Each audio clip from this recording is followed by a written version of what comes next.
L'alarme n'avait jamais eu besoin de sonner. Le corps d'Amara avait mémorisé la lutte. À 4h15 du matin, ses yeux s'ouvrirent dans l'obscurité, au léger bourdonnement des générateurs des maisons voisines. Un instant, elle resta immobile sur le mince matelas qu'elle partageait avec son mari, écoutant le rythme tranquille de la respiration d'Oena à ses côtés. Il dormait sur le dos, un bras jeté au-dessus de la tête. Même dans son sommeil, son visage paraissait tendu, comme celui de quelqu'un qui combat des batailles jusque dans ses rêves. Elle se tourna avec précaution pour que le lit ne grince pas. Leur appartement d'une seule pièce à Suril était petit mais propre. La peinture s'écaillait légèrement près de la fenêtre. Le ventilateur de plafond gémissait quand il fonctionnait, mais Amara frottait le sol carrelé chaque soir avant de se coucher. Elle croyait que la pauvreté n'excusait pas la saleté. Elle noua fermement son pagne autour de sa taille et se dirigea vers le petit coin cuisine. Charbon d'abord, puis riz, puis haricots. À 4h45, la vapeur commença à s'élever de la marmite. L'odeur des oignons frits dans l'huile de palme remplit la pièce. Elle travaillait avec une efficacité silencieuse. Couper les piments, remuer le ragoût, ajuster le sel davantage à l'instinct qu'à la mesure. Son corps était grand, doux et plein, mais solide. Des années à soulever des marmites et à rester debout de longues heures avaient durci ses bras. La sueur perla à la base de son cou avant même le lever du soleil. Derrière elle, Oena bougea. Elle s'arrêta, à l'écoute. Il ne se réveilla pas. Elle expira doucement. Cela n'avait pas toujours été ainsi. Au début de leur mariage, Oena se levait avant elle. Il la serrait dans ses bras pendant qu'elle cuisinait, l'embrassait sur l'épaule, lui murmurait ses rêves à l'oreille. « Donne-moi un peu de temps, disait-il. Je te construirai une maison si grande que tu te fatigueras rien qu'en marchant à l'intérieur. » Elle l'avait cru. Elle le croyait encore, en grande partie. À 5h30, elle disposa les grandes marmites en acier inoxydable dans 2 bassines, les équilibra soigneusement et sortit. L'air du matin était frais sur sa peau. Son stand de nourriture en bord de route se trouvait à 10 minutes, près d'un carrefour animé où les bus d'info freinaient en grinçant et où les conducteurs de cake se disputaient les passagers. Le stand était simple, une structure en bois, un toit en zinc, 2 bancs et une longue table légèrement noircie par des années de fumée de charbon. Mais il était à elle. Loué, certes, mais à elle. Elle installa le réchaud à charbon, l'éventa jusqu'à ce que les flammes prennent, puis réchauffa le ragoût. Le ciel passa lentement du noir au gris. Les premiers clients étaient toujours les chauffeurs de bus. « Mama !» cria l'un d'eux en sautant de son bus jaune. « Donne-moi des haricots avec beaucoup de sauce aujourd'hui.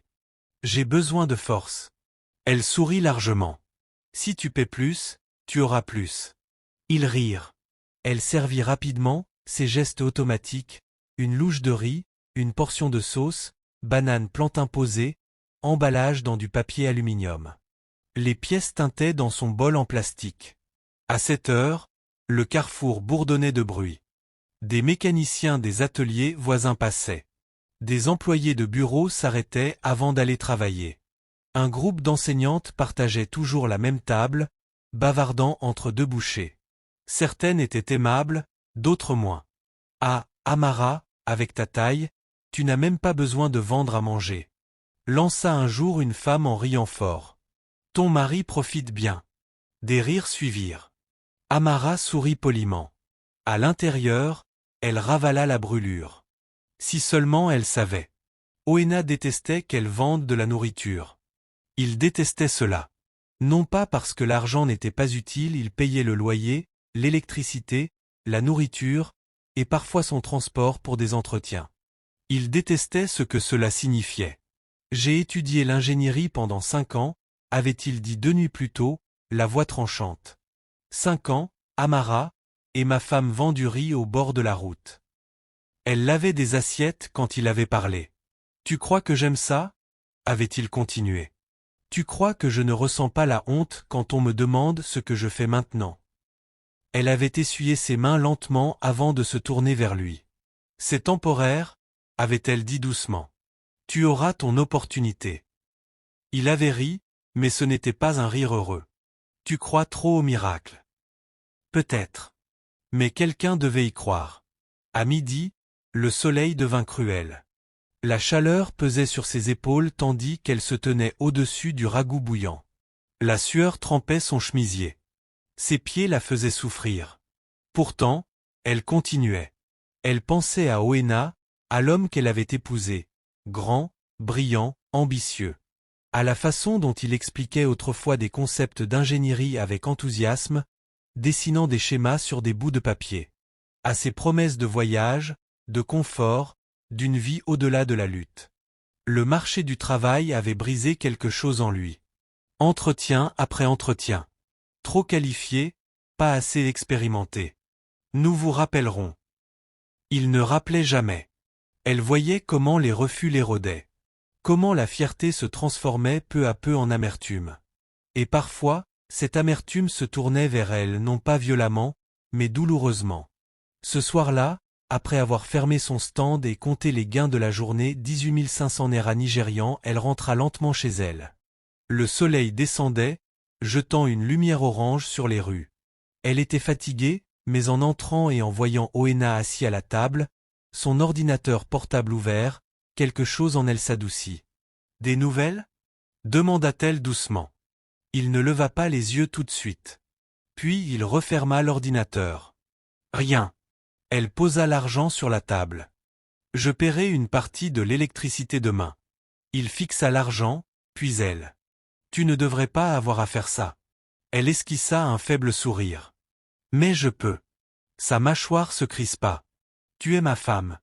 Et tu es mon mari, » répondit-elle calmement. « Nous sommes un. » Le silence s'installa entre eux. Plus tard, dans l'obscurité, allongé sur le lit, le ventilateur grinçait au-dessus d'eux. « Regrettes-tu parfois de m'avoir épousé » demanda soudain Oena. La question la surprit. « Pourquoi le regretterais-je » ? « Parce que je ne t'ai rien donné. » Son cœur se serra à la vulnérabilité dans sa voix. « Tu m'as donné ton amour, » dit-elle doucement. « Tu m'as donné un partenaire. » Il ne répondit pas. Après un moment, il se tourna de l'autre côté. Et bien qu'il ne dise plus rien, elle le sentit, la distance pas physique, mais émotionnelle comme s'il commençait à se mesurer au monde et à se trouver petit.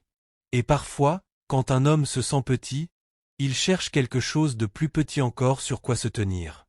Amara ferma les yeux. Demain, elle se lèverait encore à 4h15. Demain, elle cuisinerait. Demain, elle sourirait à des clients qui ne voyaient pas ses sacrifices. Demain, elle encouragerait un homme qui se noyait lentement dans la déception. Parce qu'elle croyait aux saisons. Et elle croyait que la saison d'Oena changerait. Ce qu'elle ignorait, c'est que le changement était déjà en route, et qu'il les mettrait tous les deux à l'épreuve d'une manière qu'aucun d'eux n'aurait imaginée. Le jour où tout changea commença comme les autres. Amara se réveilla à 4h15. La pièce était lourde de chaleur malgré l'heure matinale. L'électricité avait été coupée pendant la nuit, et le ventilateur restait immobile au-dessus d'eux. Oena dormait d'un sommeil agité, un bras couvrant son visage. Elle l'observa une seconde de plus que d'habitude. Sa barbe avait poussé ces derniers mois pas volontairement, simplement par négligence. Son assurance autrefois tranchante s'était émoussée, devenue plus silencieuse, plus meurtrie. Elle effleura son épaule. Il ne bougea pas. À 5h30, elle était à son stand, installant ses affaires sous un ciel encore à moitié endormi. L'air portait l'odeur de la terre humide après la pluie légère de la nuit. Elle aimait les matins après la pluie. Il semblait indulgent. Le charbon crépitait. L'huile grésillait. Le premier d'Anfo freina brusquement près du carrefour. « Mama Amara » cria le receveur. « Fais vite aujourd'hui. La Lasma nous poursuit partout. » Elle rit et emballa le riz dans du papier aluminium. Vers 11h40, l'inhabituel se produisit. Un SUV noir élégant ralentit près du carrefour.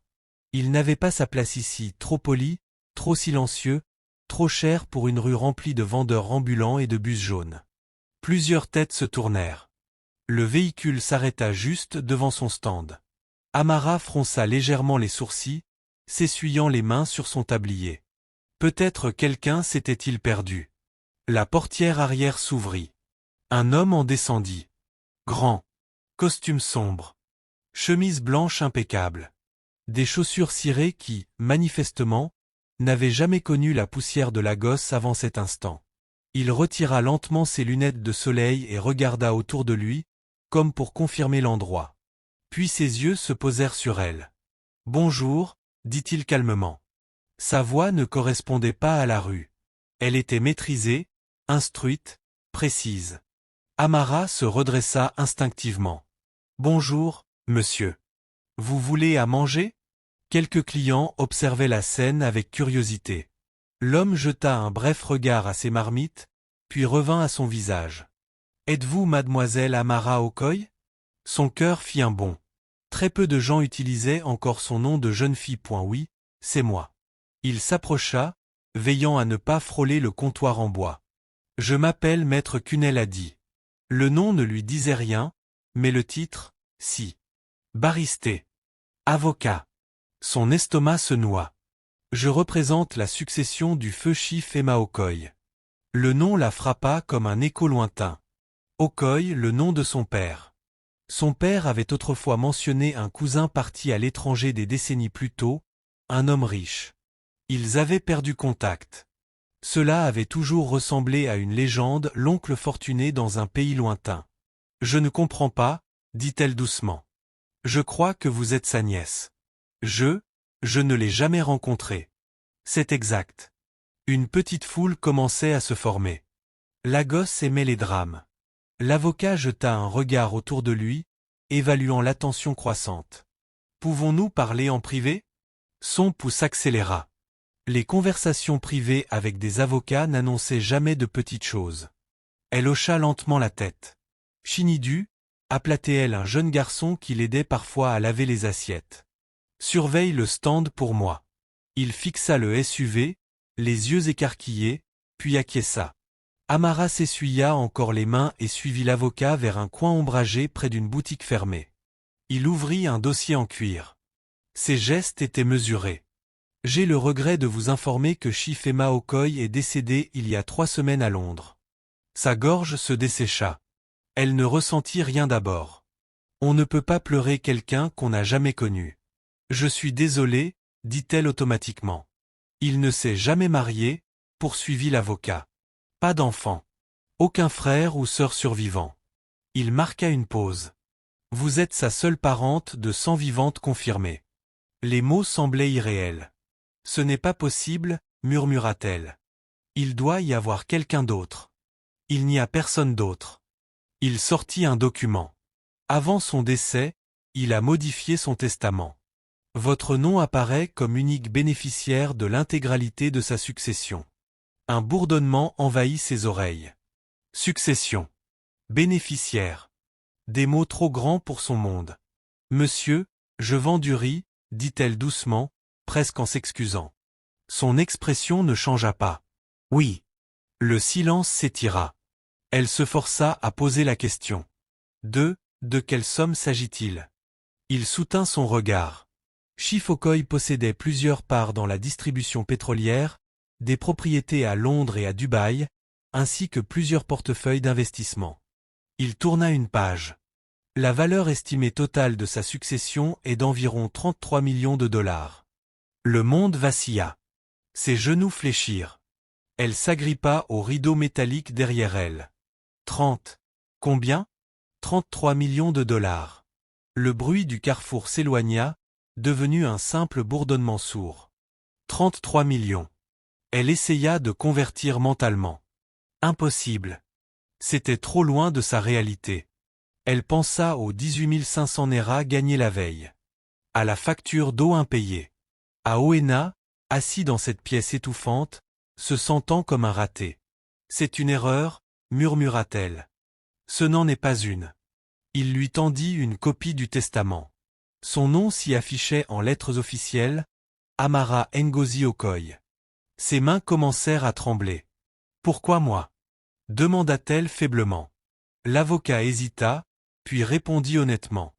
Il suivait votre vie discrètement. Sa tête se releva brusquement. Quoi? Votre oncle était au courant du décès de votre père. Il a fait des recherches. Il savait pour votre mariage. Il connaissait votre situation. Sa gorge se serra. Il admirait la résilience, ajouta l'avocat. Les larmes lui montèrent aux yeux sans permission. Quelqu'un l'avait observé. Quelqu'un savait. Quelqu'un l'avait choisi. Je ne comprends pas cet argent-là, murmura-t-elle. Vous aurez des conseillers financiers, répondit-il calmement. Mais légalement, tout est à vous. À vous seul. Ces mots pesèrent lourd. Pendant des années, tout avait été à eux, le loyer, les factures, la lutte. Mais ça, c'était à elle. J'ai besoin de temps, dit-elle enfin. Bien sûr. Il lui tendit une carte. Nous avancerons quand vous serez prête. Il fit quelques pas vers le SUV, puis s'arrêta. Une dernière chose. Votre oncle vous a laissé une note manuscrite. Son cœur bondit encore. Il lui remit une enveloppe scellée, puis monta dans le véhicule. Le SUV s'éloigna. Le vacarme du carrefour revint brutalement, klaxon, cri, vie. Amara resta figée. 33 millions de dollars. Elle baissa les yeux vers l'enveloppe, son nom écrit à l'encre soignée. Elle retourna au stand comme dans un rêve. Madame, qui était-ce? Chuchota Shinidu. Personne, répondit-elle automatiquement. Mais même à ses propres oreilles, sa voix semblait lointaine. Elle termina la journée mécaniquement, servir le riz, encaisser l'argent, sourire quand il le fallait, mais son esprit tourbillonnait. Le soir, en rentrant, Oena était assis sur le lit, faisant défiler son téléphone. « Tu es en retard », dit-il sans lever les yeux. « La circulation », répondit-elle doucement. Elle l'observa. La frustration gravée dans sa posture. L'homme qu'elle aimait, rapetissant sous le poids des attentes déçues. Elle pouvait lui dire maintenant. Lui tendre l'enveloppe. Tout changer ce soir même. Mais quelque chose l'en empêcha. Pas la peur. Pas le doute. Autre chose. Elle voulait lui offrir plus que de l'argent. Elle voulait lui rendre sa fierté. « J'ai une bonne nouvelle », commença-t-elle presque. Mais elle demanda plutôt. « Comment s'est passée ta journée ?» Il soupira. Encore un refus. Sa poitrine se serra. Elle hocha lentement la tête. Cette nuit-là, après qu'il se fût endormi, elle ouvrit l'enveloppe à la lumière tamisée de son téléphone. À l'intérieur, une seule page manuscrite. « Ma chère Amara, si tu lis ces lignes, c'est que je ne suis plus là. Je ne t'ai pas connue personnellement, mais je savais qui tu étais. Je t'ai observé en silence. J'ai vu une jeune femme porteur plus que sa part de fardeau sans se plaindre. La richesse ne signifie rien sans le caractère. Tu as du caractère. Utilise ceci avec sagesse et ne laisse jamais personne te faire sentir petite. Ton oncle, Emma. » Les larmes coulèrent silencieusement sur ses joues. Ne laisse jamais personne te faire sentir petite. Elle replia soigneusement la lettre. Puis elle regarda Oena dormir à côté d'elle. Une idée commença à se former. Pas seulement lui dire. Pas seulement lui donner de l'argent. Mais construire quelque chose. Quelque chose qui l'élèverait. Quelque chose qui le surprendrait. Quelque chose qui ferait renaître l'homme qu'il était autrefois. Elle ferma les yeux. Le lendemain, elle appellerait l'avocat, et la première étape d'une vie très différente commencerait. Elle ignorait encore que le destin venait de lui donner la richesse, mais qu'il allait bientôt mettre son cœur à l'épreuve. Amara dormit peu cette nuit-là. Même après avoir glissé la lettre sous son oreiller, ses yeux restèrent ouverts dans l'obscurité. La respiration d'Oena était régulière, inconsciente. Dehors, un générateur toussa quelque part dans la rue. 33 millions de dollars. Le chiffre semblait appartenir au film, pas à un appartement d'une seule pièce aux murs écaillés et aux ventilateurs défectueux. Elle se tourna légèrement et étudia le visage d'Oena. Dans le sommeil, il paraissait plus jeune, plus doux, presque comme le diplômé qu'elle avait épousé. L'homme dont les idées jaillissaient autrefois comme la lumière du soleil. Elle se souvint de leur mariage, la salle louée à bas prix, les chaises empruntées, la façon dont il avait serré ses mains en murmurant. « Donne-moi du temps, Amara. Je te rendrai fière. » Elle n'avait jamais cessé de le croire. Mais la foi seule ne payait pas le loyer. Au matin, sa décision était plus claire. Elle ne se contenterait pas de lui annoncer la nouvelle. Elle construirait quelque chose pour lui. Quelque chose qui restaurerait sa confiance au lieu de l'écraser. Quelque chose qui le ferait se sentir comme l'homme qu'il avait toujours voulu être. Elle se leva tôt et alla à son stand comme d'habitude. Personne ne savait que la femme servant du riz possédait désormais plus de richesses que tous ceux qui passaient à ce carrefour réunis. Cet anonymat lui donna un étrange sentiment de puissance. À midi, elle ferma plus tôt que d'habitude et appela le numéro sur la carte de Maître Cunel. « Je suis prête à avancer », dit-elle calmement. Il n'y eut ni musique dramatique ni tonnerre dans le ciel. Juste des formalités. À la fin de la semaine, elle avait signé des documents qu'elle comprenait à peine mais qu'elle acceptait avec l'aide de conseillers. Des comptes furent ouverts, des transferts initiés. Des gestionnaires financiers lui parlèrent de portefeuille et de diversification d'actifs d'un ton poli et maîtrisé. Elle parla peu. Elle apprit vite. Quelques jours plus tard, elle était assise pour la première fois de sa vie dans une salle de conférence climatisée. Cela lui semblait irréel. Elle portait sa plus belle robe Ankara et se tenait droite, absorbant chaque explication. « Madame Amara, » demanda respectueusement un conseiller, « quels sont vos projets pour ces fonds ?» Des projets? Elle pensa à Oena. À son amertume. À la façon dont les refus l'avaient vidée de l'intérieur. « Je veux investir dans la construction », dit-elle lentement. Les conseillers échangèrent un regard. « C'est viable », acquiesça l'avocat. « L'immobilier est stable. Avez-vous un promoteur en tête ?» Elle hésita une fraction de seconde.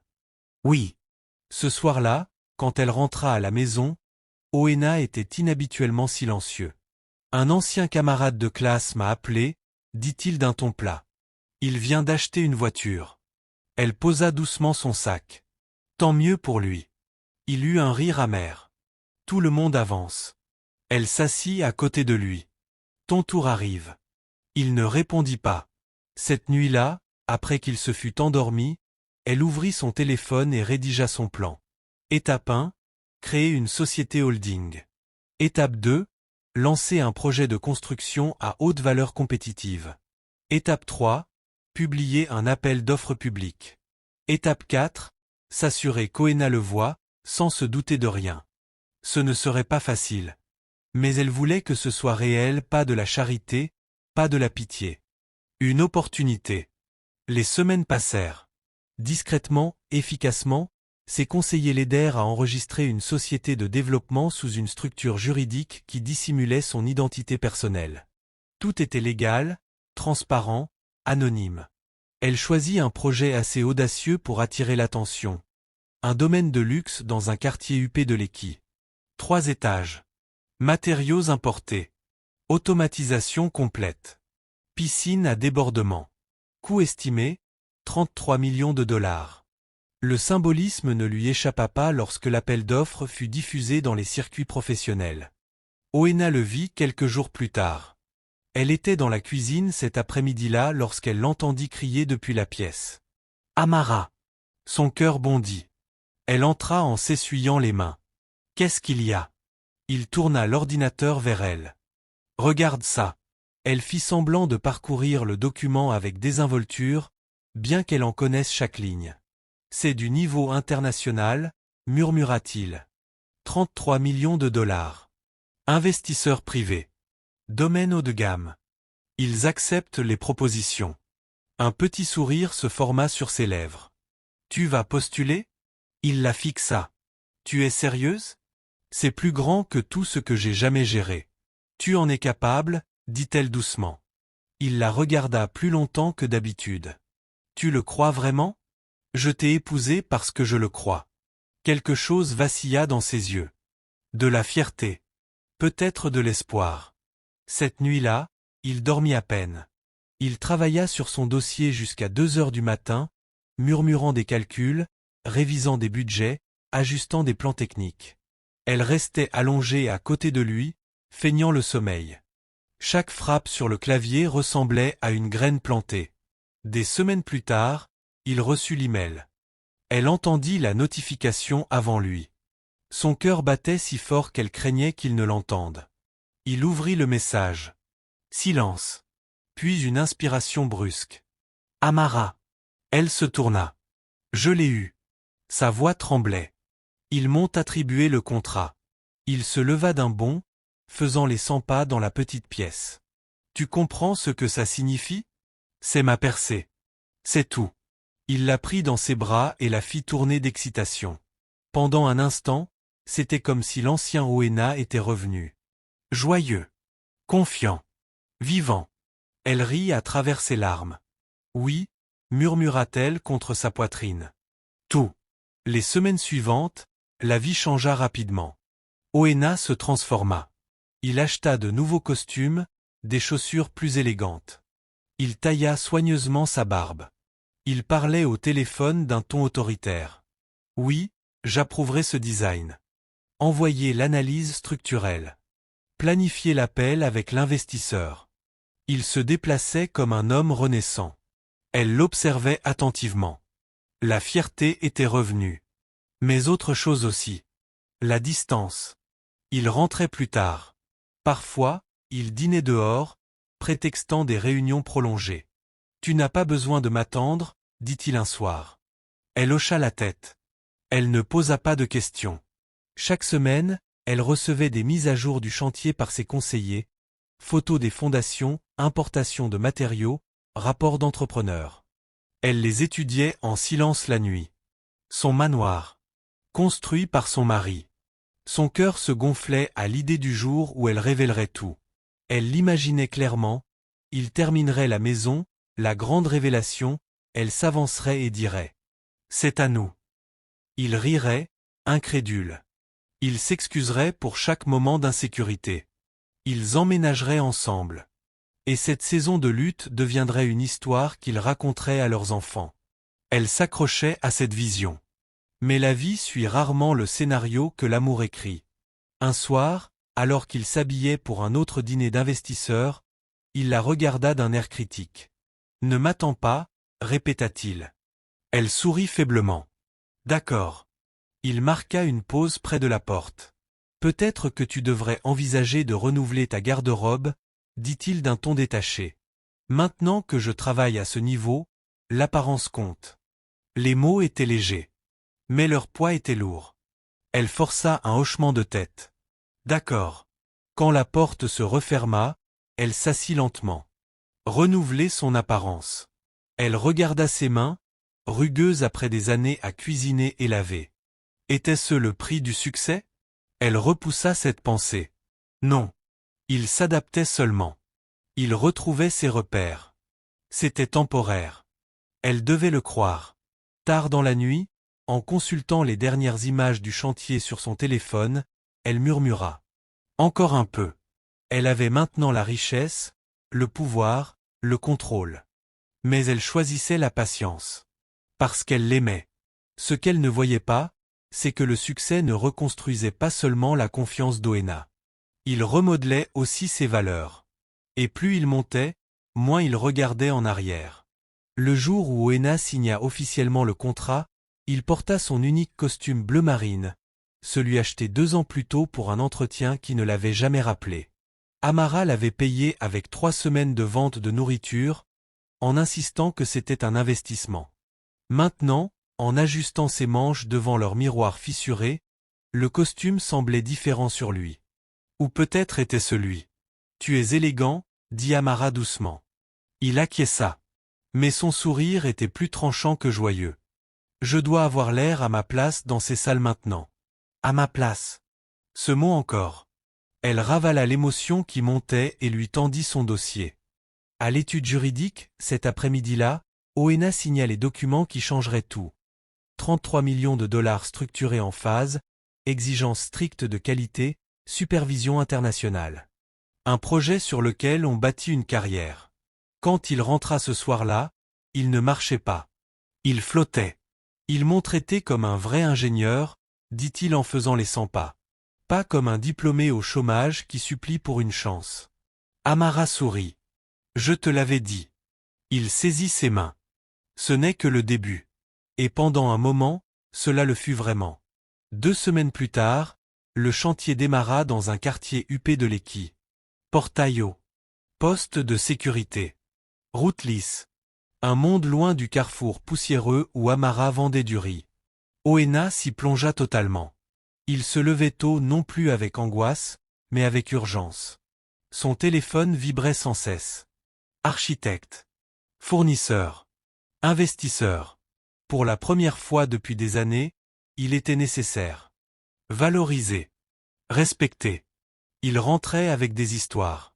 Tu devrais voir le marbre italien qu'ils importent, dit-il un soir, les yeux brillants. Rien que les finitions coûtent plus cher que tout l'immeuble où nous vivons. Amara écoutait attentivement. Je suis fier de toi. Il hocha la tête, mais son regard s'attarda autour de l'appartement. Les murs étroits, la peinture écaillée, la petite cuisine. Un silence s'installa. Un samedi matin, Amara le surprit. Elle prépara des boîtes de jollof rice, du poulet, des plantains, et s'habilla de sa plus belle robe Ankara. Je pensais t'apporter le déjeuner au chantier, dit-elle légèrement. Tu travailles tellement dur. Il se figea. Aujourd'hui? Oui. Je ne resterai pas longtemps. Sa mâchoire se crispa presque imperceptiblement. Les investisseurs visitent aujourd'hui. Elle sourit. Encore mieux. Ils verront comme tu es bien traité. Son expression changea. Pas de colère. Pas exactement. De la gêne. Amara, commença-t-il prudemment.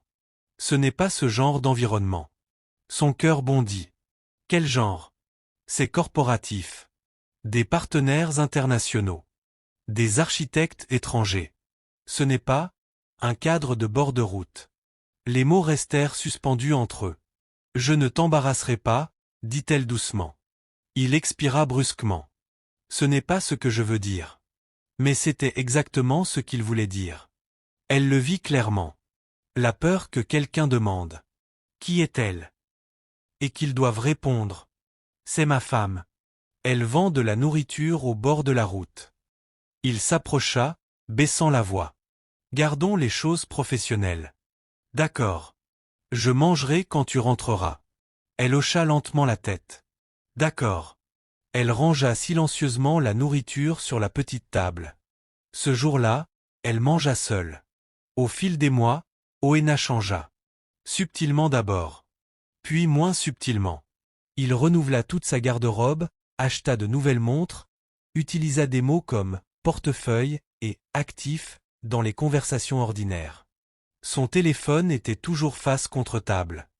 Il assistait à des dîners d'investisseurs dans des restaurants haut de gamme. Le networking est important, disait-il. Amara ne discutait jamais. Elle observait. Un soir, il rentra avec une odeur de parfum inconnu, floral, coûteux. Elle le remarqua immédiatement point longue. Réunion? Demanda-t-elle avec précaution. Oui, Cassandra l'a organisée. Qui est Cassandra? Consultante en décoration intérieure? Répondit-il rapidement. Elle a des relations à l'étranger. Il prononça ce nom avec une certaine aisance, une certaine douceur. L'estomac d'Amara se noua, mais elle ne dit rien. Elle faisait confiance à l'homme qu'elle avait épousé ou du moins, elle essayait. La demeure commença à prendre forme. Les fondations devinrent des murs. Les murs devinrent structures. La structure devint grandeur. Chaque semaine, Amara recevait des rapports détaillés de ses conseillers. Photos de l'avancement, bilan budgétaire, évaluation du chantier. Elle les étudiait attentivement. Oena se débrouillait bien. Très bien. Sa gestion impressionnait même les consultants internationaux. La fierté gonfla sa poitrine. Cela fonctionnait. Son plan fonctionnait. Mais le succès fait des choses étranges au cœur fragile. Un soir, alors qu'il se préparait à se coucher, Oena se tenait devant le miroir, ajustant sa cravate pour le lendemain. Tu sais, dit-il d'un ton détaché, quand ce projet sera terminé, nos vies changeront définitivement. Elle esquissa un léger sourire. Nos vies. Il marqua une très légère pause. Oui, bien sûr. Mais quelque chose dans son ton avait changé. Elle le remarqua. Il se tourna complètement vers elle. Tu devrais envisager de perdre un peu de poids, dit-il soudainement. Ça aiderait quand nous commencerons à assister à des événements plus importants. Les mots tombèrent comme de l'eau glacée. Elle le fixa. Je dis ça comme ça, continua-t-il sur la défensive. La présentation compte à ce niveau-là. À ce niveau-là. L'expression résonna douloureusement. Elle déglutit. J'ai toujours été comme ça. Il haussa les épaules. Et j'ai toujours été au chômage. Les choses changent. Le silence qui suivit fut plus lourd que n'importe quelle dispute. Il ne s'excusa pas. Au lieu de cela, il s'allongea en lui tournant le dos. Et pour la première fois depuis leur mariage, Amara se sentit seule à côté de son mari. Quelques semaines plus tard, Oena déménagea la plupart de ses affaires dans un appartement temporaire plus proche du chantier. C'est plus pratique, expliqua-t-il. Les trajets font perdre du temps. Elle hocha la tête. Tu rentreras les week-ends? Parfois. Parfois. Elle le regarda faire ses valises. Le regarda emporter les costumes qu'elle avait repassés pendant des années. Elle regarda la distance grandir, désormais physique. Ce soir-là, après son départ, elle s'assit dans l'appartement silencieux et ouvrit la dernière mise à jour du chantier. La demeure était à couper le souffle, balcon en verre, pierre importée, système d'éclairage intelligent. Elle était presque terminée. Elle s'imagina un jour au portail, révélant tout. Elle imagina le choc sur son visage. Elle imagina la gratitude, le repentir, l'amour renouvelé. Mais en repensant à leur conversation récente, une nouvelle pensée s'insinua. Et si le succès ne le restaurait pas? Et s'il le révélait? Elle referma lentement son téléphone.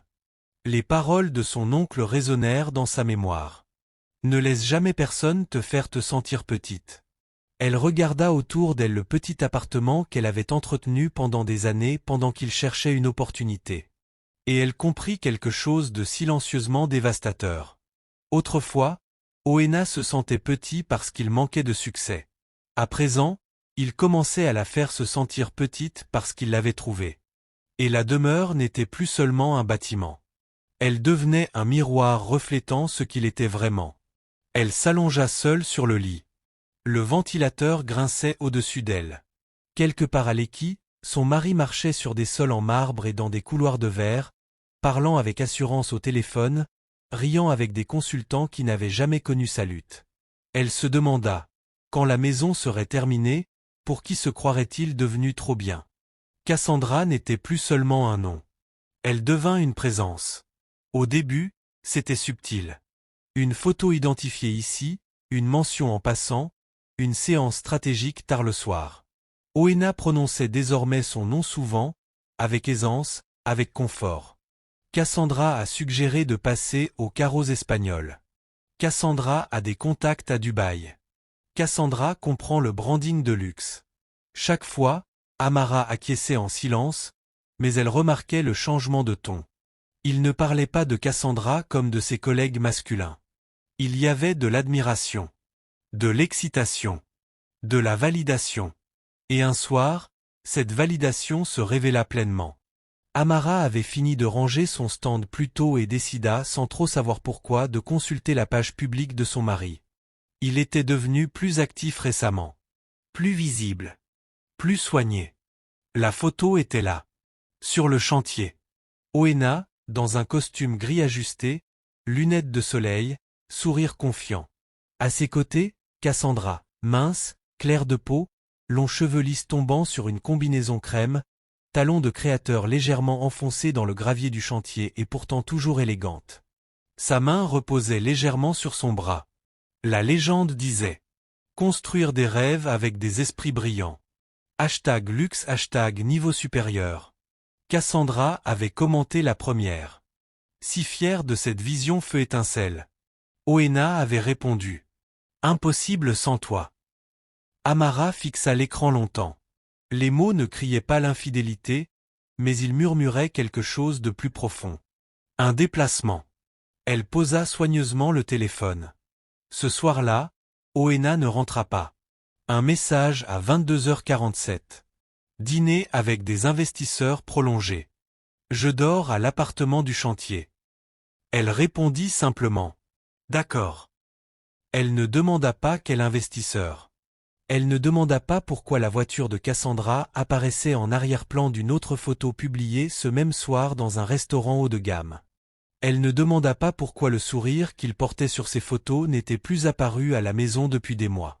2 semaines plus tard, Oena l'informa qu'il assisterait à un grand gala d'investisseurs. Événement formel, dit-il en ajustant ses boutons de manchette. Invité de haut profil. Elle hésita.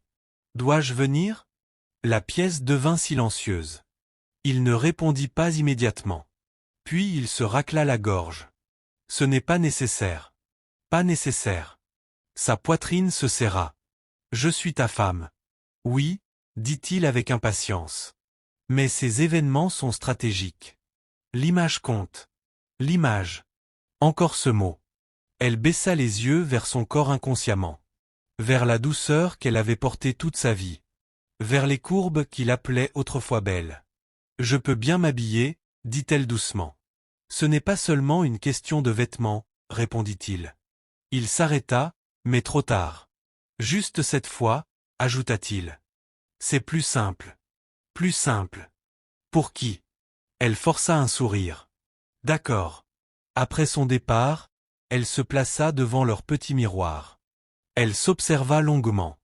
Son visage était toujours doux. Ses yeux toujours pleins d'espoir. Mais elle pouvait voir ce qu'il voyait désormais. Non pas une insuffisance. Une gêne. Elle n'était plus alignée avec la vie dans laquelle il entrait. Et cette réalisation ne la mit pas en colère. Elle la rendit froide. La confirmation arriva de façon inattendue. Une femme de son carrefour, bruyante, observatrice, toujours curieuse, l'aborda un après-midi. « Ah, Amara, dit-elle en baissant la voix.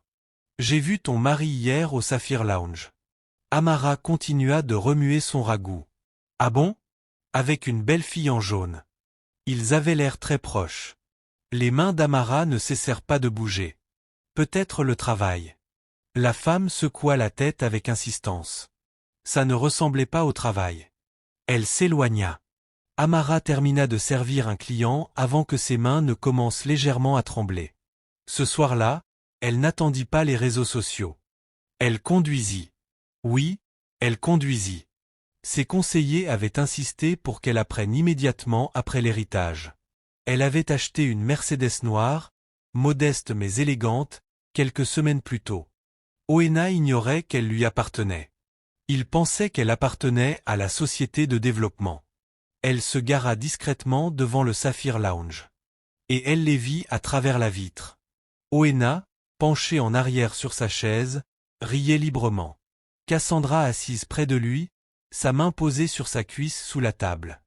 Pas du business. Pas de stratégie. De l'intimité. Quelque chose en Amara se stabilisa. Pas brisé. Stabilisé. La dernière pièce de vérité s'emboîta. Elle n'entra pas en furie. Elle ne pleura pas dans la voiture. Elle rentra simplement chez elle. Il rentra tard ce soir-là. Elle était assise calmement sur le lit. « Te voilà, dit-elle d'une voix égale. Oui, longue réunion. Elle le regarda fixement. Avec Cassandra. Son corps se raidit. C'était professionnel. Je vous ai vu. Silence. Puis l'agacement. Tu m'as suivi? Non. Alors comment? J'ai vu assez. Il expira brusquement, passant une main dans ses cheveux. Tu exagères. Vraiment? Il se mit à faire les 100 pas. Tu ne comprends pas le niveau auquel j'opère maintenant, Amara. Cassandra évolue dans ces cercles. Elle sait parler aux investisseurs. Elle comprend les environnements de luxe. Et pas moi? Il s'arrêta. Tu vends du riz au bord de la route. Voilà. Pas de douceur. Pas d'hésitation. Juste la vérité telle qu'il la voyait. Sa voix resta stable. Et ce riz payait le loyer quand tu n'avais rien. Il tressaillit. C'était avant. Maintenant, c'est différent. Oui, claqua-t-il. C'est maintenant. Je deviens enfin celui que j'étais destiné à être. Je ne peux pas traîner d'anciennes limitations avec moi. Anciennes limitations. Elle se leva lentement. Donc, je suis une limitation. Il ne répondit pas. Il n'avait pas besoin de le dire. Le silence criait pour lui. J'ai besoin d'une partenaire qui correspond à l'endroit où je vais, dit-il finalement. Pas quelqu'un qui me rappelle d'où je viens. Les mots la transpercèrent plus profondément qu'un cri. Elle étudia son visage attentivement. L'homme devant elle ressemblait à Oena, mais ses yeux étaient différents. Aigu, ambitieux, détaché. Tu n'as plus besoin de moi, dit-elle doucement. Il hésita. Puis, non.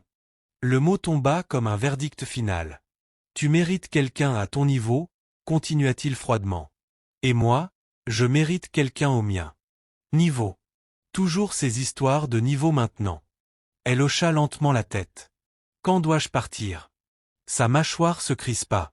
Demain. Demain. Après des années de sacrifice. Après l'avoir nourri quand il ne pouvait pas se nourrir lui-même. Après avoir construit les fondations sur lesquelles il se tenait maintenant. Demain. Elle fit sa valise cette nuit-là. Pas dans la colère. Pas dans le désespoir. Dans la lucidité. Au matin, elle se tint près de la porte avec une seule valise. Il ne tenta pas de la retenir. Le parfum de Cassandra flottait faiblement dans la pièce. Alors qu'elle franchissait le seuil, il ajouta une dernière chose. Tu t'en sortiras. Tu es forte. Elle marqua une pause. Oui, répondit-elle calmement. Je le suis.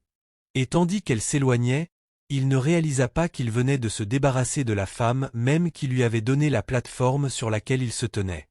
Il ne savait pas que la maison qu'il construisait lui appartenait. Il ne savait pas que la Rolls-Royce qui franchirait un jour ses grilles transporterait la femme qu'il appelait une limitation. Mais le destin est patient. Et Amara aussi. La première nuit après qu'Oena l'eut mise dehors, Amara ne pleura pas. Non pas parce qu'elle ne ressentait rien, mais parce que la douleur avait déjà achevé son œuvre avant même qu'elle ne ferme sa valise. Le rejet fait le plus mal quand il surprend. Mais celui-ci se construisait depuis des mois. L'embarras subtil. La distance. Les comparaisons. Le mot niveau. Au moment où il avait dit « Tu n'es plus à ma hauteur ». Quelque chose en elle s'était déjà détaché. Elle quitta l'appartement avec une valise et un visage calme. Les voisins regardaient. Ils regardaient toujours. Au Nigeria, les murs sont fins et les rumeurs voyagent plus vite que le Wi-Fi. Elle sentit leur regard, mais marcha d'un pas assuré vers la voiture garée de l'autre côté de la rue. Une Mercedes noire. Un voisin murmura à voix haute. « À qui est cette voiture ?» Amara ne répondit pas. Elle ouvrit la portière arrière, y plaça sa valise, puis s'installa au volant. Oui, elle conduisait elle-même. Quand le moteur démarra doucement, quand la climatisation rafraîchit sa peau, quand la portière se referma fermement en coupant le monde extérieur, alors seulement elle s'autorisa une profonde inspiration. Pas de sanglots. Juste un relâchement. Elle roula jusqu'à Victoria Island, vers un appartement qu'Oena n'avait jamais vu. Un appartement qui avait appartenu à son oncle et qu'elle avait fait rénover discrètement quelques semaines plus tôt. Au plafond. Sol en marbre. Bail vitré du sol au plafond donnant sur l'eau. Lorsqu'elle entra, le silence était différent. Pas vide. Puissant. Elle posa sa valise au centre du salon et resta immobile un long moment. Elle n'était plus l'épouse en difficulté de quelqu'un. Plus l'embarras de quelqu'un. Plus la limitation de quelqu'un. Elle était milliardaire. Et plus important encore, elle était suffisante. Le lendemain matin, elle ne se réveilla pas à 4h15. Son corps se réveilla naturellement à 7h30. La lumière du soleil inondait la pièce à travers les larges baies vitrées. Pas de bruit de générateur. Pas de fumée de charbon. Pas de cuisine précipitée. Juste le calme. Pendant des années, la survie avait dicté son emploi du temps. Maintenant, c'était le choix. Mais la richesse n'efface pas le chagrin. Elle se rendit sur le balcon et contempla la ville. Les mots d'Oena résonnaient encore. « Tu n'es pas à mon niveau ». Le plus étrange, c'est qu'il l'avait dit en le croyant sincèrement. Il croyait réellement l'avoir dépassé. Et cette réalisation fit quelque chose d'important. Elle effaça le doute. Car l'amour peut survivre à la pauvreté. Mais il ne survit pas au mépris. Elle rentra et prit son téléphone. « Maître Cunel » dit-elle calmement lorsqu'il répondit. « Je veux accélérer le calendrier du projet. » Un silence. « Accélérer comment ? Je veux que la demeure soit terminée dans 6 mois. C'est ambitieux. Faites en sorte que cela arrive. » Sa voix avait changé. Pas plus forte. Plus certaine. Amara ne s'apitoya pas. Elle agit. Elle engagea un coach sportif. Non pas parce qu'Oena lui avait dit de perdre du poids, mais parce qu'elle voulait force, endurance et maîtrise de son corps selon ses propres termes. Elle consulta une nutritionniste. Non pour se réduire, mais pour se nourrir. Elle s'inscrivit à des formations exécutives. Finance, droit immobilier, investissement international. Elle s'assit dans des salles où des hommes 2 fois plus âgés qu'elle discutaient de contrats de plusieurs millions, et elle ne se fit pas petite. Au début, certains la sous-estimèrent. Ils voyaient la douceur de son corps et supposaient une douceur d'esprit. Mais Amara avait géré un commerce au bord d'un carrefour pendant des années. Elle comprenait les marges bénéficiaires, les chaînes d'approvisionnement, la négociation. En quelques semaines, ces salles commencèrent à la respecter. Pendant ce temps, Oena prospérait publiquement. Sa présence sur les réseaux sociaux grandissait. Lui et Cassandra assistaient désormais régulièrement à des événements de luxe. Elle apparaissait à ses côtés dans des robes ajustées, souriant comme si elle avait toujours appartenu à ce monde. De petits blogs du secteur saluaient l'impressionnant projet immobilier de luxe de l'ingénieur Oena. Il montait. Et il croyait être monté seul. 3 mois après son départ, la nouvelle parvint à Amara de la manière la plus lagosienne possible. Par des murmures. Par des captures d'écran. Par des gens persuadés qu'elle était déjà au courant. Oena avait installé Cassandra dans l'appartement du chantier. Ce n'était pas caché. Ce n'était pas subtil. Il publiait ouvertement. Power couple. Constructeur de luxe. Visionnaire. Un soir, Amara observa silencieusement une photo. Oena se tenait aux côtés de Cassandra dans un lounge sur un toit-terrasse, le bras posé avec assurance autour de sa taille. Il avait l'air différent. Plus affûté. Plus poli. Mais dans ses yeux brillait quelque chose de nouveau. L'arrogance. Elle posa calmement son téléphone. Puis elle ouvrit la dernière mise à jour du chantier. La demeure était presque terminée. Les lustres importés étaient arrivés. Le marbre italien installé. L'escalier sur mesure achevé. Elle zooma sur les détails. C'était à couper le souffle. Il avait fait du bon travail. Très bon. Ce qui rendait ce qui allait suivre encore plus poétique. Un soir, alors qu'elle examinait des projections financières, son entraîneur s'arrêta en pleine séance. « Vous n'êtes pas en colère ?» observa-t-il. Elle esquissa un léger sourire. « J'ai été déçu. Ce n'est pas la même chose. » « Oui. » La colère consume l'énergie. La déception la clarifie. Elle ne voulait pas se venger. Elle voulait que la vérité soit révélée. Elle voulait le moment où l'illusion s'effondre. Et ce moment approchait.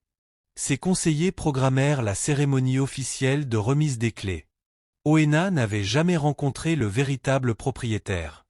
Toutes les communications passaient par des représentants. Il supposait que l'investisseur était un milliardaire étranger anonyme. Il supposait qu'il recevrait le paiement final et peut-être d'autres contrats. Il supposait que la vie montait définitivement. L'inspection finale fut fixée à un samedi après-midi. Elle choisit sa tenue plusieurs jours à l'avance. Robe en soie bleu marine. Clous d'oreilles en diamant. Subtil, pas tapa accent grave-l'œil. Coiffure élégante. Pas flashy. Pas dramatique. Puissante. Elle commanda une Rolls-Royce Phantom pour la livraison. Non pour se vanter, mais parce que la présence compte. L'image compte. Le niveau compte. L'ironie ne lui échappa pas. Le matin de la remise des clés, elle se tint devant le miroir de son appartement à Victoria Island. Elle ne vit pas la vendeuse au bord de la route. Elle ne vit pas la femme qu'Oena avait rejetée. Elle vit quelqu'un affiné par l'épreuve. Renforcé par la trahison. Élevé par la grâce. La lettre de son oncle reposait dans son tiroir. Elle relut une phrase. « Ne laisse jamais personne te faire te sentir petite. » Elle sourit doucement. Elle ne se sentait plus petite. Non à cause de l'argent, mais parce qu'elle avait survécu à l'humiliation sans perdre sa dignité. C'était une richesse qu'aucun héritage ne pouvait acheter. Plus tard cet après-midi-là, lorsque le chauffeur ouvrit la portière de la Rolls-Royce pour elle, elle s'installa avec une assurance tranquille. Pas de main tremblante. Pas de discours de revanche répété. Juste de la clarté. Certains hommes construisent des maisons. Certaines femmes construisent le destin. Et bientôt, Oena comprendrait la différence. Au moment où la demeure était presque achevée, Oena ne visitait plus sur Ulré. Cette partie de sa vie lui paraissait lointaine désormais, comme une vieille photographie légèrement fanée sur les bords. Il avait tout amélioré. Sa garde-robe. Son adresse. Son cercle. Son attitude. Et à ses côtés, toujours Cassandra. Elle emménagea officiellement dans l'appartement du chantier 4 mois après le départ d'Amara. Personne ne l'annonça, mais tout le monde le remarqua. Cassandra ne se comportait pas comme une invitée. Elle réarrangea les meubles. Remplaça les rideaux. Changea les diffuseurs de parfum. Elle commença même à donner des instructions au personnel. Assure-toi que le café de l'ingénieur Oena soit prêt avant 7 heures du matin. Ingénieur Oena. Elle utilisait ce titre comme une couronne. Au début, Oena ressentit un léger inconfort devant la rapidité avec laquelle les choses avaient évolué. Mais Cassandra remplissait le silence d'admiration. « Tu mérites cette vie », disait-elle en ajustant sa cravate. « Tu étais destiné à de plus grandes choses. » Elle parlait à son orgueil dans un langage qu'Amara n'avait jamais eu besoin d'employer. Amara croyait en lui silencieusement. Cassandra croyait en lui bruyamment. Et parfois, la validation bruyante est plus douce pour un ego blessé. La confiance d'Oena monta en flèche. Les blogs du secteur publiaient chaque semaine des progrès de la demeure. Les drones capturaient les balcons en marbre et la piscine à débordement surplombant le skyline de l'Eki. Il commença à prendre la parole lors de petits forums immobiliers. « Le luxe, c'est la vision », disait-il à une salle de promoteurs en herbe. Vous devez penser au-delà de vos origines. Au-delà de vos origines. Il ne remarqua pas à quel point cette phrase coupait comme une lame. Cassandra était assise au premier rang, applaudissant la première. Plus tard dans la soirée, de retour à l'appartement, elle s'installa près de lui sur le canapé. Bientôt, dit-elle doucement, cette maison ouvrira les portes à des contrats internationaux. Nous ne resterons même pas au Nigeria de manière permanente. Elle disait toujours « nous ». Il aimait ça. Il aimait imaginer un futur élégant et maîtrisé. Il aimait oublier la version de lui-même qui comptait autrefois les pièces sur une table en bois. 3 semaines avant la remise officielle des clés, Oena reçut la communication finale de la société de développement. Inspection finale et remise des clés prévues pour samedi à 15 heures. Il sourit à l'email. C'était le moment. L'achèvement. Le projet qu'il avait reconstruit. Cassandra se pencha sur son épaule. Le propriétaire sera présent? Oui. L'as-tu déjà rencontré? Non. Tout s'est fait par représentant. Elle esquissa un sourire espiègle. Milliardaire mystérieux. Il rit. Qui que ce soit, il sera impressionné. Cassandra l'observa attentivement. Tu mérites plus qu'un simple paiement, Oena. Que veux-tu dire? Tu mérites un partenariat. Des investisseurs comme ça ont besoin de quelqu'un de loyal, de visionnaire, de raffiné. Ses doigts tracèrent sa mâchoire. Et toi, tu mérites quelqu'un qui corresponde à ce monde. Il ne répondit pas verbalement, mais ne contredit pas non plus. 2 jours avant la remise des clés, Oena insista pour que Cassandra visite la demeure terminée en privé. Les portes s'ouvrirent lentement. La maison se dressait comme une déclaration contre le ciel de la ville. Grandiose, assumée, immaculée. Le marbre italien reflétait la lumière des grandes fenêtres. L'escalier courbait élégamment comme dans un magazine de luxe. Cassandra traversa lentement le hall d'entrée. « Waouh » murmura-t-elle. Elle se tourna vers lui, les yeux brillants. « On dirait que c'est à nous. » Les mots restèrent suspendus. Il ne la corrigea pas. Au lieu de cela, il plaça ses mains dans ses poches et contempla l'espace fièrement. « Cette maison a changé ma vie », dit-il. Cassandra sourit pensivement. « Alors ne te contente pas de ça. » Il la regarda. « Que veux-tu dire? Ne retourne pas à la petitesse. Ne retourne pas aux limitations. » Son regard s'aiguisait légèrement. « Tu as dépassé ça. » « Dépassé ?» Le mot résonna avec quelque chose qu'il avait lui-même dit autrefois. Il hocha lentement la tête. « Oui. » À l'autre bout de la ville, Amara se tenait dans le dressing de son appartement à Victoria Island. Des portants de robes élégantes tapissaient les murs. Des pièces soigneusement choisies sur plusieurs mois. Pas pour le luxe, mais pour la présence. Elle fit glisser ses doigts sur la soie bleu marine. Celle-ci, puissante sans crier. Elle la posa soigneusement sur le lit. Son assistante entra doucement. La Rolls-Royce arrivera samedi à 14h30. Bien, répondit calmement Amara. La sécurité est confirmée, acquiesça-t-elle. Et les médias? Couverture minimale comme demandé. Amara ne voulait pas de spectacle. Elle voulait la vérité. Après le départ de l'assistante, elle s'assit à son bureau et ouvrit de nouveau la lettre de son oncle. Le papier était légèrement usé à force d'être déplié. Tu as du caractère. Elle ferma brièvement les yeux. Caractère. Cela l'avait portée à travers la pauvreté, la trahison, et cela la porterait à travers la révélation. La veille de la remise des clés, Oena organisa une petite célébration privée à la demeure pour quelques associés triés sur le volet. Champagne coula. La musique résonna dans les halls de marbre vide. Cassandra portait une robe dorée ajustée qui scintillait sous la lumière des lustres. Elle lui tenait la main publiquement, sans secret, sans hésitation. Un investisseur leva son verre pour l'ingénieur Oena, l'homme derrière ce chef-d'œuvre. Les acclamations suivirent. Oena se sentit invincible, validé, respecté. Il jeta un coup d'œil à Cassandra. Elle serra sa main. Tu vois, murmura-t-elle, tu n'as jamais été destinée aux petites pièces. Un bref instant, juste un éclat. Le visage d'Amara apparut dans son esprit, debout au-dessus de la fumée de charbon, souriante, l'encourageant lorsqu'il n'avait rien. Il chassa cette image. C'était une autre époque. C'était sa vraie vie maintenant. Du moins, le croyait-il. Samedi arriva, lumineux et chaud. Oena se tenait devant un miroir pleine longueur dans la chambre principale de la demeure. Ajustant ses boutons de manchette, il choisit un costume charbon sur mesure. Il paraissait élégant, réussi, intouchable. Cassandra entra, vêtue de crème et d'or. Tu ressembles à un PDG, taquina-t-elle. Après aujourd'hui, je pourrais bien l'être, répondit-il en souriant.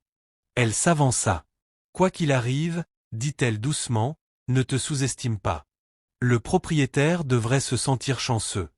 Chanceux? Il hocha la tête avec confiance. Dehors, les préparatifs finaux étaient en cours. Le personnel polissait les surfaces. La sécurité confirmait les protocoles. À exactement 14h55, Oena se tenait dans le hall, clé en main. Cassandra à ses côtés. Prêt? Demanda-t-elle. Il expira lentement. Prêt? 15h02, les portes commencèrent à s'ouvrir. À travers l'entrée vitrée, Oena aperçut la voiture approcher. Longue, noire, indéniablement luxueuse. Une Rolls-Royce fantôme. Les yeux de Cassandra s'écarquillèrent légèrement. Oh! Oena se redressa instinctivement. La voiture avançait lentement, les pneus glissant sur l'allée polie. Elle s'arrêta. Silence dans le hall. Le chauffeur descendit le premier. Professionnel, précis. Puis il s'approcha pour ouvrir la portière arrière. Oena ajusta sa posture. C'était le moment. Le propriétaire. L'investisseur mystérieux. Le milliardaire qui avait financé le tout. La portière s'ouvrit, et d'un intérieur, une robe en soie bleu marine glissa gracieusement dans le champ de vision. Une silhouette familière sortit, confiante, posée, rayonnante. Le cœur d'Oena fit un raté. Il connaissait cette démarche. Ses épaules. Ce visage. Amara. Son souffle se coupa violemment. À côté de lui, Cassandra murmura faiblement. Qui est-ce? Mais Oena ne pouvait répondre. La femme qu'il avait appelée petite, la femme qu'il avait remplacée, la femme qu'il avait rejetée, marchait vers lui en tant que propriétaire de la maison qu'il avait construite. Et à cet instant, le sol sous sa confiance commença à se fissurer. Le bruit du moteur de la Rolls-Royce s'éteignant dans le silence semblait plus fort que n'importe quel tonnerre. Oena ne pouvait bouger. Une fraction de seconde, son cerveau refusa ce que ses yeux voyaient. Amara sortit de la voiture lentement, avec grâce, comme si elle avait toujours vécu dans des véhicules de luxe. La robe en soie bleu marine flottait autour de son corps avec élégance. Les diamants reposaient légèrement sur ses oreilles, captant la lumière du soleil. Sa coiffure était parfaite, pas dramatique, juste raffinée, confiante, assumée. Le chauffeur referma la portière derrière elle. Le personnel de sécurité se redressa immédiatement. La gorge d'Oena se dessécha. Non, non, ce n'est pas possible. Cassandra se déplaça légèrement à côté de lui. Tu la connais? Murmura-t-elle. Il ne répondit pas, car Amara avait commencé à marcher vers eux. Chaque pas était assuré, mesuré, contrôlé. Pas précipité, pas en colère, juste certain. Le hall de marbre sembla soudain plus froid. Les clés dans la main d'Oena semblaient plus lourdes. Amara s'arrêta à quelques mètres de lui. Pendant un instant, ils se regardèrent simplement. Tant d'histoires suspendues dans le silence entre eux. « Bonjour, ingénieur Oena », dit-elle calmement. Sa voix portait l'autorité, non la douceur de la femme qui se tenait autrefois au-dessus de la fumée de charbon.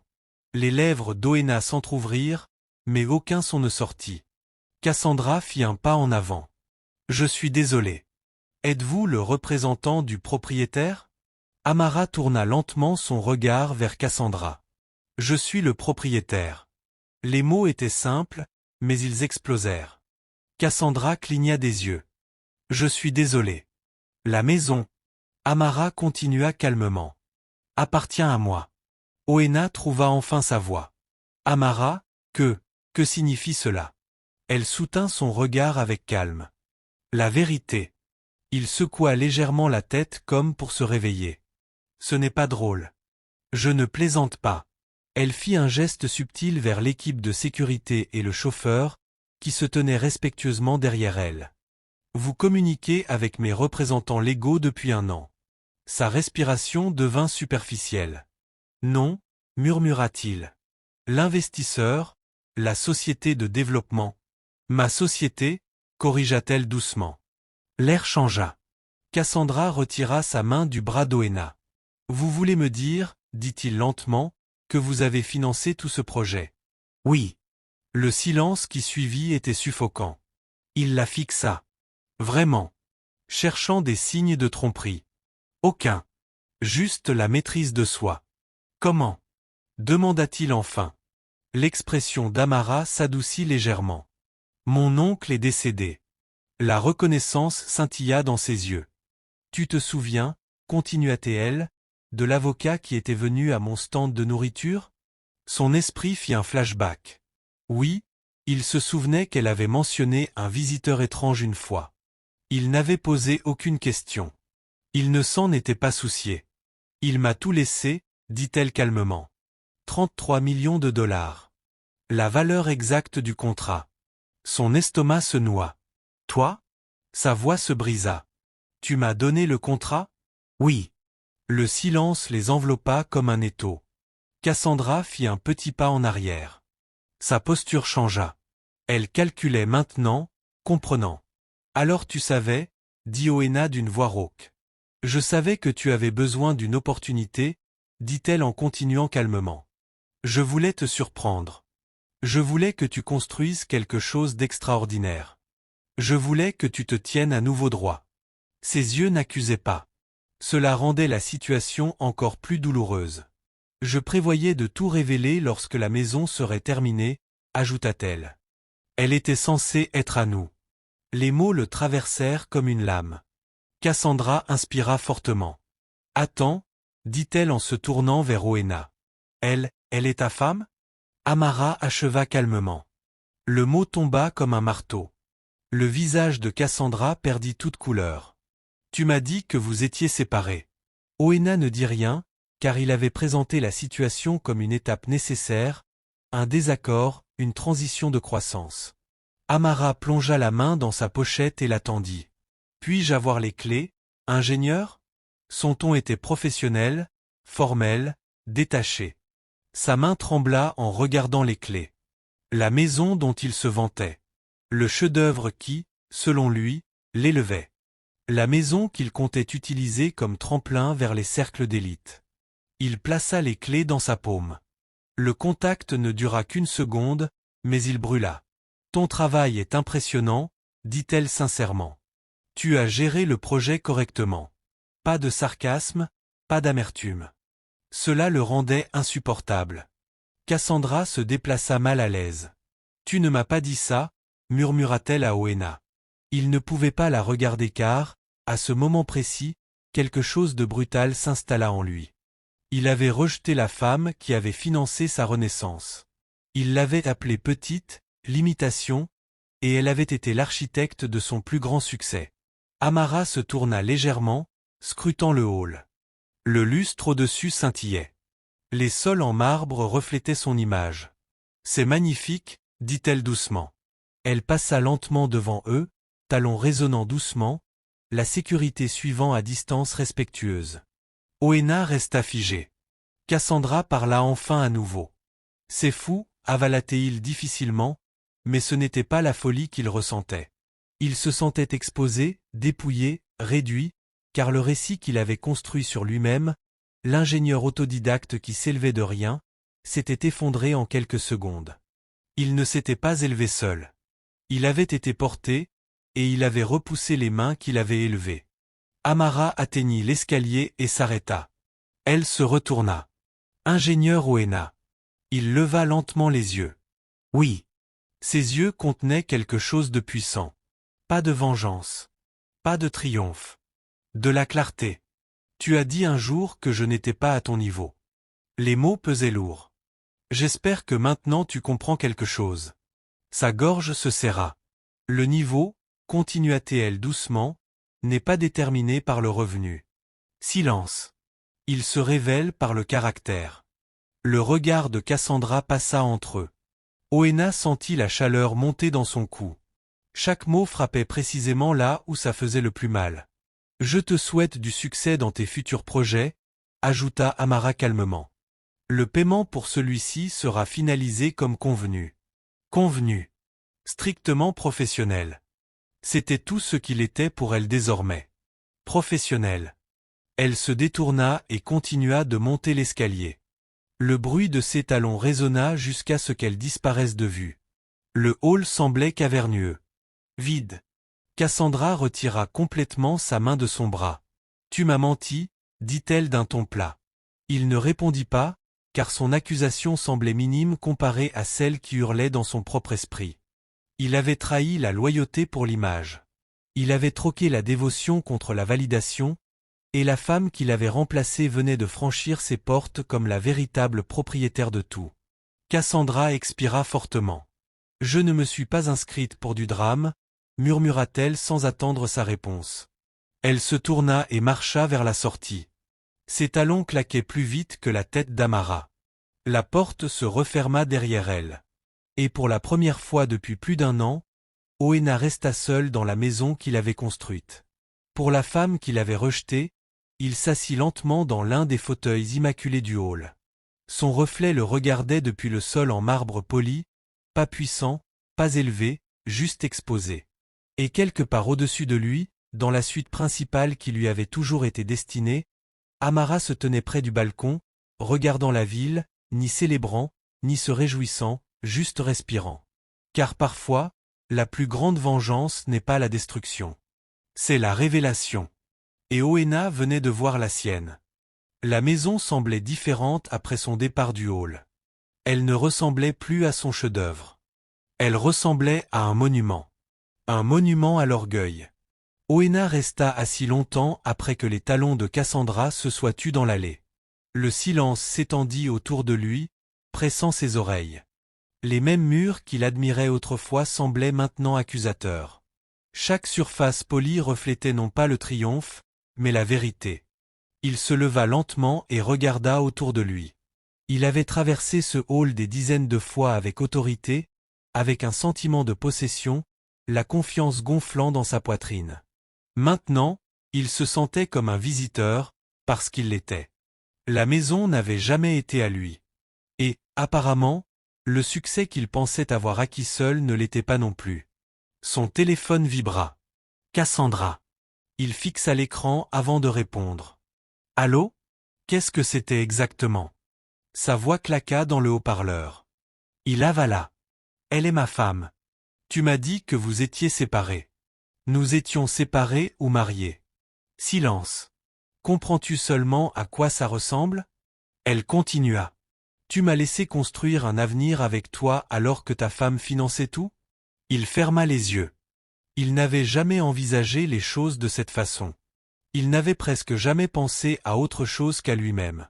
Elle ne me l'a jamais dit, dit-il faiblement. Ce n'est pas le point, répliqua Cassandra. Tu l'as manqué de respect. Le mot frappa plus fort qu'il ne s'y attendait. Manquer de respect, pas dépasser, pas monter en niveau, manquer de respect. J'ai besoin d'espace, dit froidement Cassandra. Appelle-moi quand ta vie aura un sens. La ligne devint muette. Oena baissa lentement le téléphone. Pour la première fois depuis des mois, personne ne se tenait à ses côtés pour affirmer sa grandeur.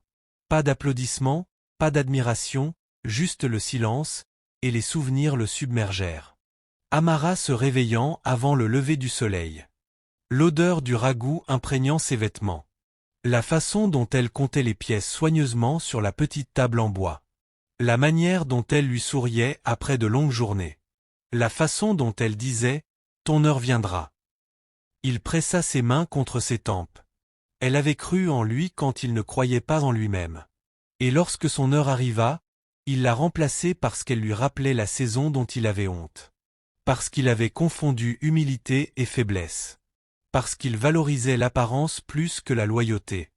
Il se leva brusquement et marcha vers l'escalier. Chaque pas semblait plus lourd que le précédent. Il atteignit le balcon de la suite principale.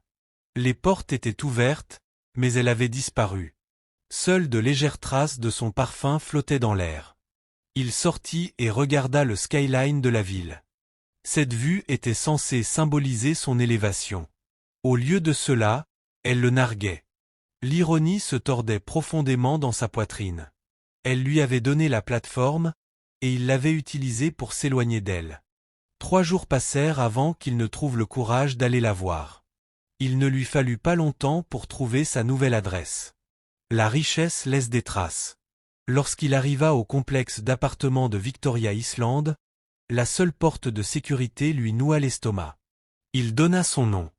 Le gardien fit un appel. Quelques minutes plus tard, la porte s'ouvrit. Il entra lentement. Le hall brillait de pierres polies et d'un éclairage doux. Rien n'était accidentel. Tout était intentionnel. Il se sentit petit, non pas à cause de l'argent, mais à cause de la conscience. Il sonna à sa porte. Lorsqu'elle s'ouvrit, elle se tenait là calmement. Pas de choc, pas de tremblement. Elle s'y attendait. « Oena » dit-elle d'un ton égal. Sa voix ne contenait aucune amertume. Cela faisait plus mal que la colère. « Puis-je entrer » demanda-t-il doucement. Elle s'écarta. L'appartement était élégant mais discret. Grandes fenêtres, lignes épurées, ton neutre doux. Elle avait choisi le raffinement plutôt que le clinquant. Il se tenait maladroitement dans le salon. Je ne savais pas, commença-t-il. Elle l'observa en silence. Je le jure, Amara. Je ne savais pas que c'était toi. Je sais, répondit-elle. Sa calme le déstabilisait. Si j'avais su quoi? Demanda-t-elle doucement. Il hésita. Il n'avait aucune bonne fin à cette phrase. Si tu avais su, continua-t-elle pour lui, aurais-tu agi différemment? Silence. Il ne pouvait pas mentir, car la vérité était laide. Oui, aurait-il dit. Cette réalisation piqua plus profondément que n'importe quelle accusation. J'étais perdu, dit-il enfin. Le succès m'a changé. Non, corrigea-t-elle doucement. Il t'a révélé. Les mots frappèrent avec précision. J'ai travaillé dur sur ce projet, dit-il sur la défensive. Et tu as bien travaillé, reconnut-elle. Je n'ai jamais douté de ton talent. Il leva les yeux vers elle. Alors pourquoi ne m'as-tu pas dit dès le début? Elle soutint son regard. Parce que je voulais que tu te sentes capable, pas dépendant. Il sentit la honte monter dans sa gorge. Je n'ai jamais voulu que tu te sentes petite, murmura-t-il. Mais tu l'as été, dit-elle calmement. Pas avec colère, juste comme un fait. Il baissa les yeux, le souvenir de ces mots se rejouant sans pitié. Tu n'es plus à mon niveau. Il avala difficilement. J'avais honte, admit-il. De quoi? D'où je viens? De mes luttes. De regarder ma femme tout porteur. Ses yeux s'adoucirent légèrement. Il n'y a pas de honte dans la lutte honnête. Je me sentais impuissant, murmura-t-il. Et alors tu as choisi le pouvoir plutôt que l'amour. La vérité s'installa lourdement entre eux. Il s'avança. J'ai fait une erreur. Elle examina son visage attentivement. Non, dit-elle doucement. Tu as fait un choix. Cette distinction l'écrasa. Il tendit instinctivement la main vers elle. Elle ne se retira pas immédiatement, mais ne serra pas la sienne non plus. Je t'aime encore, dit-il. Elle expira lentement. Je t'ai aimé aussi, répondit-elle. Le passé fit plus mal que le rejet. L'amour sans respect ne peut survivre, ajouta-t-elle. Il ferma brièvement les yeux. La maison, les applaudissements, la validation, tout semblait soudain creux. Je peux arranger ça, dit-il désespérément. Comment? Il n'avait pas de réponse. Parce que tu ne peux pas reconstruire la confiance avec des mots seulement. Elle retira doucement sa main. Tu as construit une belle maison, dit-elle doucement. Mais tu as détruit quelque chose de plus important. Il sentit sa poitrine se serrer douloureusement. Je ne suis pas venu pour te punir, continua-t-elle. Je suis venu pour te libérer. Me libérer? Oui. Sa voix resta posée. Je ne garderai ni colère ni vengeance, mais je ne reviendrai pas non plus. La finalité dans son ton était indéniable. Et elle comprit alors que ce n'était pas une confrontation dramatique. C'était une conclusion. Il s'attendait à des larmes, à des disputes, à des émotions. Au lieu de cela, il reçut de la clarté, ce qui faisait encore plus mal. Il resta immobile un long moment, cherchant quelque chose, n'importe quoi à dire pour remonter le temps. Mais le regret ne revient pas sur les décisions. Je suis désolé, murmura-t-il enfin. Elle hocha la tête une fois. Je sais. Et d'une certaine manière, cela rendit les choses encore plus douloureuses, car le pardon n'égalait pas la réconciliation. Il marcha lentement vers la porte, avant de sortir, se retourna. Tu méritais mieux, dit-il doucement. Oui, répondit-elle, et elle ferma la porte avec douceur. Dehors, la brise du soir apportait le parfum de l'océan. Oena resta immobile sur le trottoir. Il avait construit un manoir. Il avait gagné en statut. Il avait goûté à l'admiration, mais il avait perdu la seule personne qui était à ses côtés quand rien de tout cela n'existait. Et à ce moment-là, il comprit quelque chose de brutal. Le succès semble vide quand on trahit la personne qui a cru en vous avant son arrivée. Il leva les yeux vers le skyline. Quelque part derrière ces bâtiments se dressait la maison qu'il avait construite avec fierté. Mais elle ne ressemblait plus à un symbole de réussite.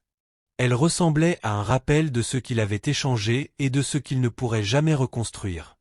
Le manoir était silencieux le matin où Amara emménagea officiellement. Pas parce qu'il était vide, mais parce qu'il n'avait plus besoin de bruit pour prouver sa valeur. La lumière du soleil filtrait à travers les grandes baies vitrées, se répandant sur les sols en marbre. Oena avait autrefois marché dans cette maison avec un sentiment de possession. Maintenant, elle appartenait entièrement, indéniablement, à la femme qui avait financé ses fondations. Amara se tenait seule dans le hall. Le lustre scintillait au-dessus d'elle. Le silence avait changé, il n'était plus lourd comme le jour de la révélation, mais posé, résolu. Elle parcourut lentement chaque pièce, le cinéma privé, les 12 chambres, la piscine à débordement donnant sur le skyline. Elle s'arrêta à l'escalier. Cette maison avait été conçue comme un cadeau, une surprise, une célébration du partenariat. Elle était devenue un miroir. Et les miroirs ne mentent pas. La nouvelle se répandit discrètement mais efficacement dans les cercles de l'industrie. Pas dans les tabloïds, mais dans les murmures. Tu as entendu? L'investisseur du manoir était sa femme. Elle a tout financé. Il l'a rejeté. Les personnes qui louaient autrefois l'ascension d'Oena ajoutèrent maintenant du contexte à l'histoire. Et le contexte change la perception. Certains l'évitaient lors des événements de networking. D'autres lui serraient la main avec une distance polie. La réputation est fragile, surtout dans des cercles construits sur le statut. Cassandra ne rappela jamais. En quelques semaines, elle s'était attachée à un autre développeur, quelqu'un de moins compliqué émotionnellement. Oena se retrouva seul dans les mêmes cercles qu'il avait tant lutté pour rejoindre. Le succès demeurait. Les contrats continuaient, mais l'admiration s'était transformée en prudence. Et chaque fois que quelqu'un mentionnait le manoir Lucky, il y avait un sous-entendu. La maison qu'il avait construite pour la femme qu'il avait abandonnée. Amara n'emménagea pas immédiatement dans le manoir pour célébrer. Elle transforma plutôt une partie de la propriété en quelque chose d'inattendu, une fondation. Elle la nomma l'initiative Caractère. Sa mission était simple, fournir des bourses et des subventions de démarrage à des professionnels en difficulté, surtout ceux dont les partenaires supportaient silencieusement des charges financières. Elle se souvenait trop bien de ce que cela faisait de porter sans être vue. Lors du lancement, elle portait une robe champagne douce, non pour impressionner, mais pour refléter qui elle était devenue. Les journalistes posaient des questions prudentes. « Madame Amara, qu'est-ce qui a inspiré cette fondation ?» Elle sourit doucement. « La lutte révèle la force, dit-elle. Mais le caractère détermine le destin. » Ces mots n'étaient dirigés vers personne en particulier, mais ceux qui comprenaient, comprenaient. Des mois passèrent avant qu'Oena ne la revoie. Ce fut lors d'un sommet professionnel sur le développement immobilier. Il avait failli ne pas y aller, mais son orgueil le poussa à se présenter. Il arriva tôt, prit place au milieu de la salle, puis vit son nom sur le programme. Conférencière principale Amara Okwa. Sa poitrine se serra lorsqu'elle monta sur scène. La salle se leva en applaudissements. Pas à cause d'un scandale, pas à cause de la richesse, mais parce qu'elle portait une autorité indéniable. Elle parla de résilience, de vision, du danger de confondre le statut avec la valeur. Parfois, dit-elle calmement au micro, nous confondons élévation et transformation. Mais la vraie croissance ne consiste pas à laisser les gens derrière soi. Il s'agit de s'élever sans perdre son caractère. La salle resta silencieuse. Oena ressentit chaque mot comme une vérité tranquille. Elle ne mentionna jamais son nom, ne fit jamais allusion à leur histoire personnelle, mais il s'entendait dans chaque phrase. Quand les applaudissements cessèrent, il ne s'approcha pas immédiatement. Il observa à distance. Il vit les investisseurs la saluer respectueusement. Il vit des professionnels demander des partenariats. Il la vit évoluer avec confiance dans des espaces où il croyait autrefois qu'elle n'avait pas sa place. Et il comprit quelque chose de profond, elle avait toujours appartenu à ces lieux. Lui seul ne comprenait pas le niveau sur lequel il se tenait. Il s'approcha d'elle seulement après que la foule se fut dispersée. « Amara, dit-il. » Elle se tourna. Pas de tension, pas d'hostilité, juste une reconnaissance calme. « Oena, dit-elle. » Il hocha respectueusement la tête. « Tu as été incroyable. »« Merci. » Un bref silence suivit. « J'ai réfléchi, commença-t-il lentement, à tout. » Elle l'écouta sans interruption. « Je pensais que le succès signifiait améliorer tout, » admit-il. « Même les gens. » Son expression ne changea pas. « J'ai confondu embarras et croissance. » L'honnêteté lui coûta quelque chose. « Je t'ai fait du mal. »« Oui, » dit-elle doucement. Il inspira profondément. « Je ne peux pas revenir en arrière. »« Non, mais je voulais dire que je comprends maintenant. » Elle l'étudia attentivement. Pas pour évaluer la richesse, pas pour évaluer le statut, mais pour évaluer la sincérité. « Que comprends-tu » demanda-t-elle. « Que le caractère est le vrai niveau. » Un léger sourire effleura ses lèvres. « C'est une leçon difficile. » Oui. Ils restèrent là. Deux personnes qui partageaient autrefois un petit appartement et un rêve commun. Maintenant séparées non par l'argent, mais par les choix. « Je suis contente que tu réussisses, » dit-elle doucement. « Je l'ai toujours été, » répondit-il. Il hocha la tête. Parce qu'elle avait raison. Elle avait été forte quand elle n'avait rien. Elle était forte maintenant qu'elle avait tout. « Prends soin de toi, Oena, » dit-elle doucement, et elle s'éloigna. Pas précipitée, pas émotive, juste complète. Ce soir-là, Oena passa devant le manoir de Leki, non pour entrer, juste pour regarder. Les lumières brillaient chaleureusement de l'intérieur. La maison semblait paisible, habitée, vivante. Il resta longtemps dans sa voiture, pensant à la femme qui se levait avant le lever du soleil pour lui cuisiner à manger. La femme qui croyait en lui quand le rejet brisait sa confiance. La femme qui lui avait donné une opportunité sans chercher le crédit. Et la femme qui était partie sans amertume quand il l'avait déçue. Il comprit enfin quelque chose de douloureux mais libérateur. Il avait construit une maison valant 33 millions de dollars. Mais il avait perdu une femme dont la loyauté était inestimable. Le regret ne crie pas. Il s'installe. Il persiste silencieusement dans les moments de réflexion. Il se manifeste quand les applaudissements s'éteignent, et Oena le portait maintenant non comme une punition, mais comme une conscience à l'intérieur du manoir. Amara se tenait sur le balcon, regardant les lumières de la ville. La brise effleurait doucement sa peau. Elle ne pensait pas à la vengeance. Elle ne pensait pas à Oena. Elle pensait à l'expansion, aux nouveaux projets, aux nouvelles bourses, aux nouvelles opportunités. Sa vie n'avait pas été définie par la trahison. Elle en avait été raffinée. Et tandis qu'elle regardait le skyline, elle murmura doucement pour elle-même. Je n'ai jamais été petite. Les lumières de la ville scintillaient en dessous, et quelque part dans cette lueur se tenait un homme qui se souviendrait toujours de la femme qu'il avait regrettée.